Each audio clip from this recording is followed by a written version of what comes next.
My name is Zach, and I'm the director on the team here at Alta Semper, and thank you all for coming today.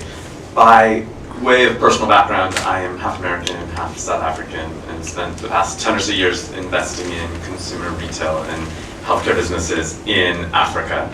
I led the execution on the Health Plus transaction and sit on the board alongside Afsani and Gilles.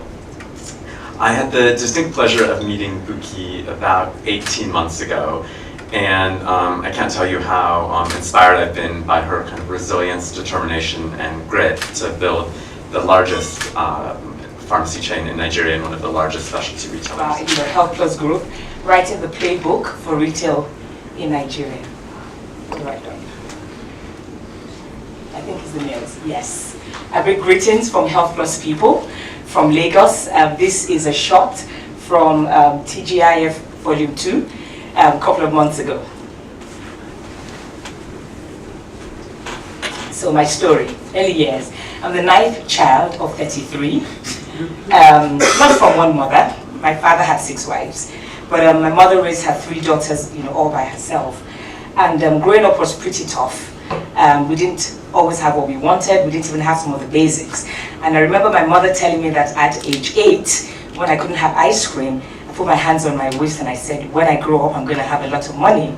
So people say that my background and my upbringing and the challenges that a single mother had raising 3 daughters, and yes, my father wanted sons, but my mom had 3 daughters. But before he died, he said, "You're the son your mother never had."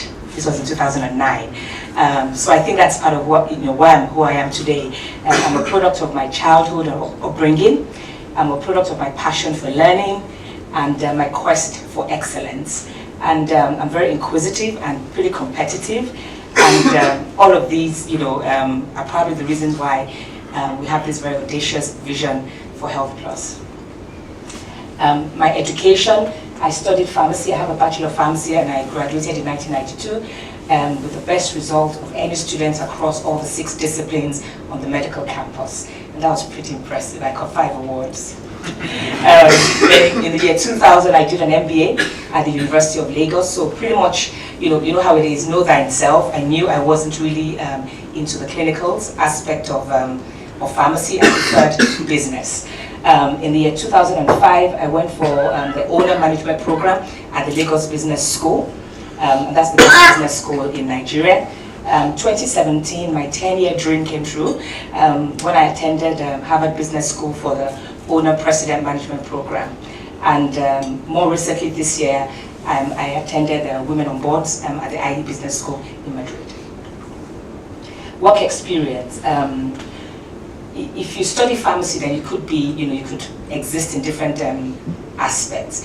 And what I did was to introspect, and I decided to spend my early years just jumping from community pharmacy to hospital. I did a bit of production just to figure out, who I am. So my first job was as an intern pharmacist at Luth, that's a tertiary hospital. Then that same year, I was a locum pharmacist at Onyx, and I enjoyed it. I took their sales from, it grew by, it went from 2,000 naira a day to 12,000 naira a day. That was a while ago, in 6 months. So that's why I cut my teeth actually for what I do today in Health Plus. My NYSC, my National Youth Service Corps, was at SmithKline Beecham PLC, now Glasgow SmithKline, and there I had experience in production, quality control, sales and marketing. I enjoyed sales and marketing, but I knew that core production was not my thing. Then I moved on to choice in Nigeria, but then about 2 years ago, it stopped exciting us. So we looked around who could help us, because strategy before then was always DIY. Everything in Health Plus, before a couple of years ago was DIY. I would read a book and implement. My cousin who worked for KKR at the time said, if you want to do your Bain & Co. Boston group, right?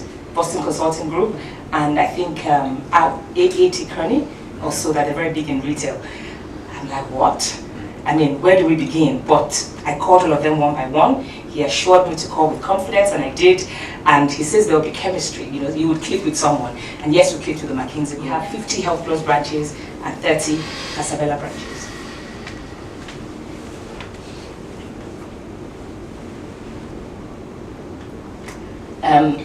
the health plus value proposition. We all know what the challenges are. Substandard and falsified drugs, are everywhere, really. And reasons for the poor access to safe medicines is the fragmentation of pharmacy outlets. To give you a rough idea, when I visited Cairo in 2014, their biggest chain had 90 stores. We had the stuff in the UK and then taking it right back home. We created the concept of Health Plus, and we provide consumers with safe, affordable, convenient access to medicines and related health care. Let's say arthritis, beyond the medicines, because supplements like glucosamine and chondroitin, we have not, it's pretty conservative. People have suggested combining both brands, but we came away to our pharmacists. We believe it will make it easier. The rate of failure will be minimized if we do this. And it's another way to retain them so that they don't join the brain drain. Bottom line is the whole beauty industry is growing as well, and it's pretty recession-proof. Because women will always, wear their lipstick. That is where our people work from. The funding from Alta Semper is in 2 tranches. Tranche 1 was to optimize inventory, I shouldn't jump ahead of myself. Roughly, we had a major crunch. And the reason was, we had been approached by IFC in 2014. They were going to partner with us to take us to the next level. And at the time, the law did not allow for equity investing. It was just, it had to be a loan. So it was meant to be a convertible loan. We partially signed. It was meant to be a convertible loan, half $5 million with IFC and another plan to optimize inventory. The Alta Semper Fit. Focus on Africa, focus on healthcare sector, ability to invest patient and flexible capital. I'll quickly mention this. I'm not sure what the attraction was of signing. Whether it's because you're a woman-owned business and I'm a woman-owned business, or whether it's the fact that our brand is strong, or the DD, we came out okay during the DD. But if you hadn't invested in us, we would have gone under.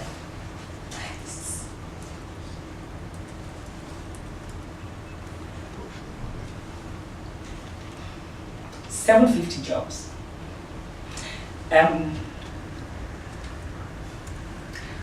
A director had called me from Enterprise Development Services. Out of the blues, he said, "Buki, you can't afford to fail." I don't know why he did. This was in 2014, before the recession. He said,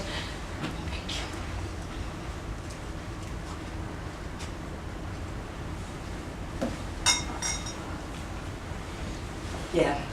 So this director from Enterprise Development Services, EDC is an arm of Lagos Business School.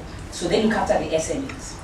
And he called me out of the blues in 2014, and he said, "You can't afford to fail." And he dropped the line, but I couldn't shake it off. It's there at the back of my ears till today, that I can't afford to fail. The reason is that I know why. SME owners are looking at me. Women-owned businesses are looking at me. In the healthcare space that is so conservative and underfunded, they're looking beyond pharmacy. They're looking at me.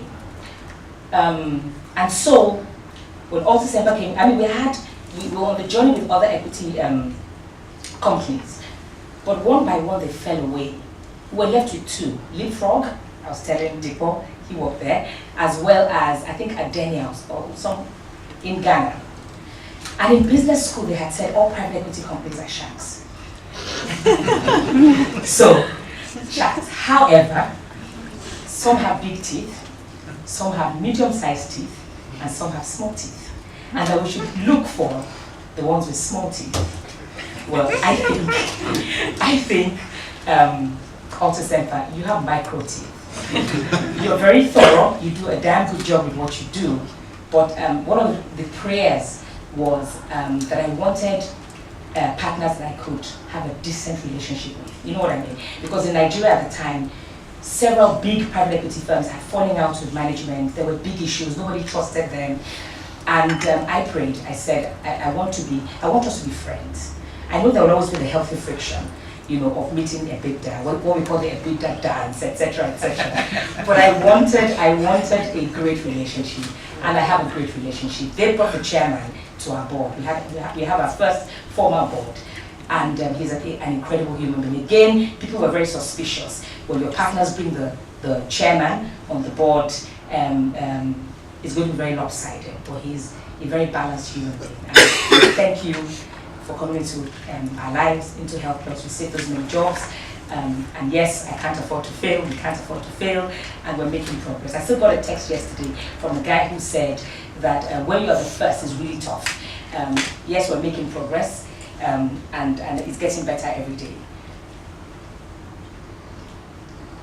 So $18 million committed growth capital to capture the pent-up demand for high quality yet affordable healthcare and professional beauty supplies, to enable us to expand our store footprint, to allow the company continue to invest in leading human talent, to develop a central DC, and selectively explore private label. E-commerce has started.